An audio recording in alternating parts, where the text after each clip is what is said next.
obviously for people in our generation, the immediate thought I think is Len Bias. It's that same, brings you right back to that time. When it's tragic, that when tragic it's impact like that. And Sean Taylor. Sean Taylor. And I thought, Michael Jackson, but it's been even greater than the Michael Jackson because Michael Jackson was having, sort of drug abuse issues and older. This is a guy literally the prime of his life. Yeah, 41 years old. With his daughter. Then when the news came out that his daughter was with a 13-year-old daughter. Well, the initial reports on social media. Matt Gutman screwed it up. I mean, you know who Matt Gutman is? Is he the one that said it was all his daughters? Yeah, Matt Gutman actually sat behind me in a SUV for about 7-8 hours when I was chasing tornadoes. Okay. He and his cameraman were behind. They joined us. Right. Because they wanted to do a story on it. So I got to know Matt Gutman. We talked about it.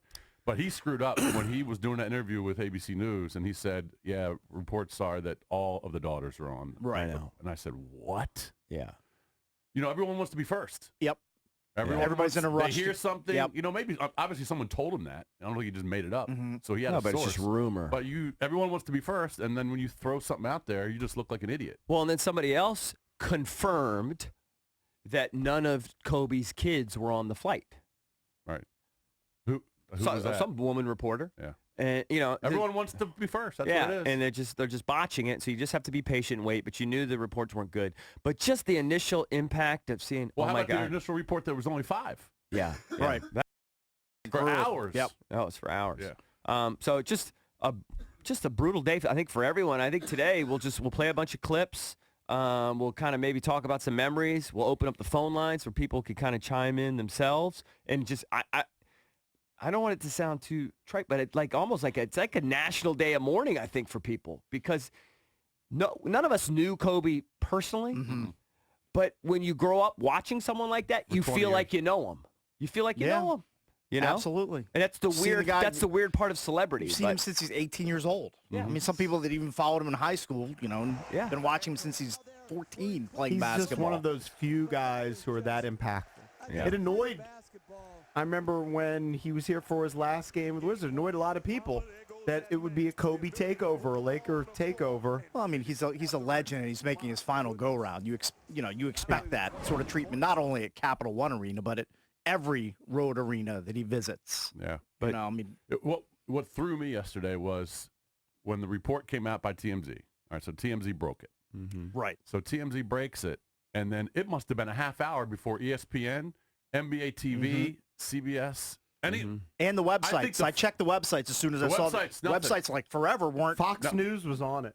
Now maybe Fox I saw Fox News. They had Jim Gray on. That's when I first saw it. Fox came in because they had the Minnesota-Michigan State game, and before that game, they came on and talked about it. That was the first big network that actually talked about it. Yeah. But ESPN took them at least a half hour, 45 minutes, and the website. They didn't have. Well, I was watching the golf. So maybe, golf. They were mentioning it. I saw when Nance broke in. It still took a while. Now my son had it on his phone, and he said, "Dad, do you think this is a real story about Kobe?" And he hands me the phone.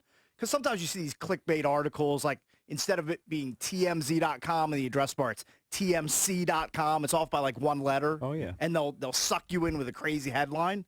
And I saw it. It said Kobe Bryant killed in helicopter crash. Sources are reporting. I scrolled down, looked at the address bar. It said TMZ. And TMZ is usually pretty good about reporting these sorts of stories. They're usually first. Well, and they also broke the story that his daughter was on it. Correct. They had that.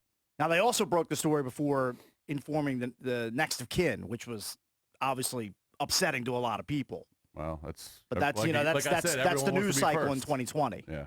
Not much you can do about that. But I was just thinking. And I was skeptical looking at it. I was like, I had to look at my son's phone like 3 or 4 times to make sure it looked legit. Yeah. And it did. Yeah. My daughter came downstairs and told me because she was on Twitter or someone was on Twitter. But I wanted, like you did, I wanted to like confirm. I wanted to look elsewhere for it, not on TV, just online. Nobody else had it. CNN. I went to CBSSports.com, ESPN.com, like 5 different sites. Nobody even had a report. Took a few minutes. Well, maybe it was because none of those networks and publications wanted to get anything wrong. Probably. And you know what? Kudos to them for doing that. I was just surprised. Well, also TMZ was criticized for leaking it, but that's kind of what they do. Yeah. But then you heard all this misinformation and saying that Gutman saying the entire family was on it. Right. And then, there was only 5 instead of 9. Someone said Rick Fox was on the plane or the helicopter. Right. Rick Fox was not on the helicopter. So everyone just wants to jump the gun and just makes you look stupid.